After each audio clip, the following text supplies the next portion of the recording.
संपूर्ण भादो मास कथा पापों से मुक्ति देने वाली भाद्रपद मास की संपूर्ण कथा। जय श्री कृष्णा, जय श्री गणेश, जय श्री विष्णु।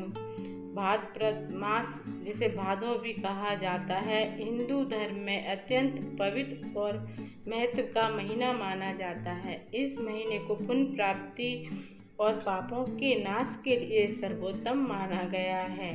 आज हम आपके लिए लेकर आए हैं भाद्रपद मास की संपूर्ण कथा, जिसे सुनने मात्र से जीवन के सभी पाप मिट जाते हैं और सुख समृद्धि प्राप्त होती है।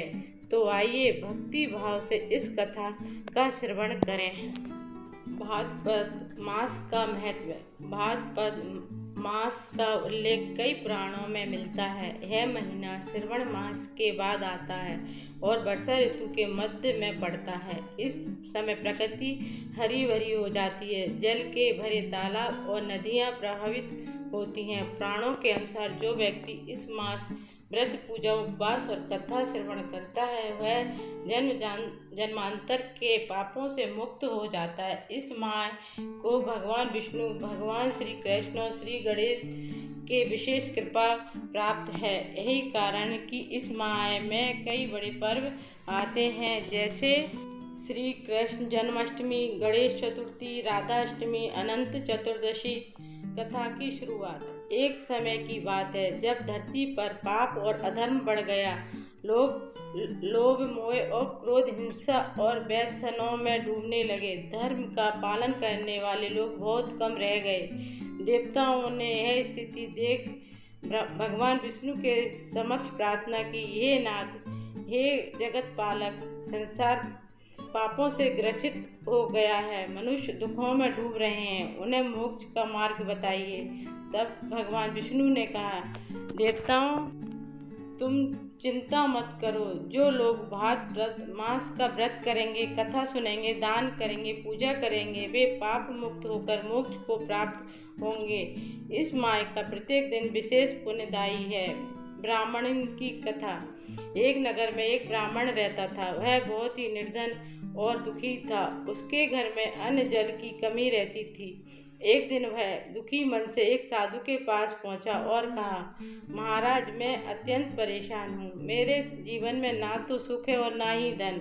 कृपया कोई उपाय बताइए जिससे मेरा कल्याण हो। साधु मुस्कुराए और बोले, बस चिंता मत करो, अभी भाद्रपद मास चल रहा है। यदि तुम पूरे मन से इस मास में भगवान की पूजा, उपवास, दान और कथा श्रवण करोगे तो तुम्हारे सारे पाप नष्ट हो जाएंगे, तुम्हें सुख समृद्धि मिलेगी। ब्राह्मण ने साधु की बात मान ली। उसने इस मास में उपवास किया, कथा सुनी, भगवान विष्णु और गणेश जी का पूजन किया और दान भी दिया। कुछ ही दिनों में उसके घर में सुख शांति आने लगी। धन दान की वृद्धि हुई, घर में अन्न का भंडार भर गया और परिवार खुशहाल हो गया। अंत में जब उसका शरीर छूटा तो उसे स्वर्ग लोक की प्राप्ति हुई। देवताओं की पूजा।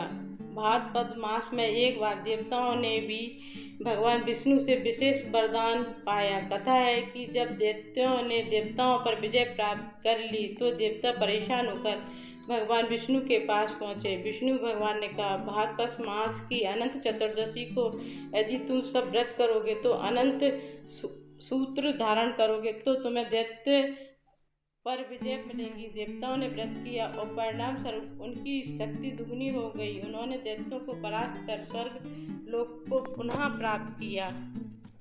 विशेष पर्व।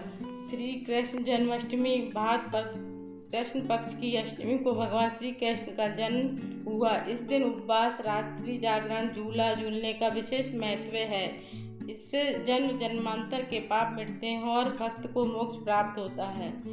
गणेश चतुर्थी। भाद्रपद शुक्ल पक्ष की चतुर्थी को गणेश जी को जन्म उत्सव मनाया जाता है। यह दिन विघ्न नाशक माना जाता है। इस दिन की पूजा से सभी संकट और विघ्न दूर हो जाते हैं।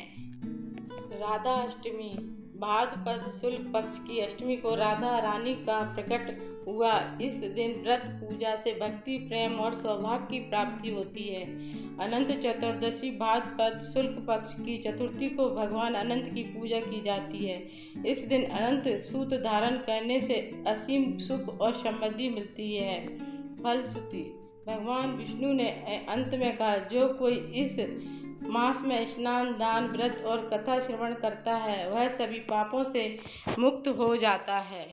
उसके घर में लक्ष्मी का वास होता है और अंत में वह मेरे धाम को प्राप्त करता है। कहा गया है, भाद्रपद मास की कथा सुनने से मनुष्य को संतान, सुख, धन, यश और मोक्ष सब कुछ प्राप्त होता है। समापन। हे भक्तों, है थी भाद्रपद मास की संपूर्ण कथा। जो कोई श्रद्धा और भक्ति से इस कथा को सुनता है, सुनाता है, उसके जीवन से पाप मिट जाते हैं और सुख समृद्धि आती है।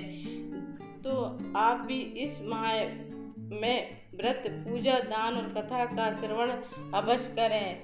जय श्री कृष्ण, जय श्री गणेश, जय श्री विष्णु।